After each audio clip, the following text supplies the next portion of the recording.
మీకు 30 seconds time ఇస్తున్నా. Time అయిపోయేసరికి ఎవరి చేతిలో బలూన్ ఉంటే వాళ్ళే విన్నర్. విన్నర్ కి 2 months శాలరీ బోనస్ గా ఇస్తాను. సరుకు బలు అగో. Your time starts now.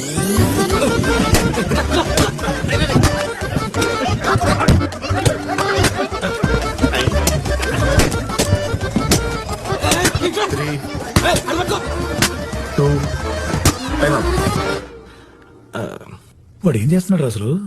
నేను విక్టిమ్ సార్, విట్నెస్ కాదు. హే, ఎవరి దగ్గర బలూన్స్ లేవు. నైస్. నేను ఎవరి దగ్గర బలూన్స్ ఉంటే వాళ్ళు గెలుస్తారని చెప్పాను. అందరి దగ్గర బలూన్స్ ఉంటే అందరూ గెలిచినట్టే కదా. మీలో అందరికి ఎవరికి వాళ్ళే గెలవాలని ఉంది. దానికోసం మీ పక్కన వాళ్ళని కూడా ఓడిస్తారు. నిజానికి ఒక ప్లేయర్ గెలిస్తే టీం గెలవదు, ఒక ఎంప్లాయ్ గెలిస్తే కంపెనీ గెలవదు. కానీ ఒక టీం గెలిస్తే ప్రతి ప్లేయర్ గెలిచినట్టే.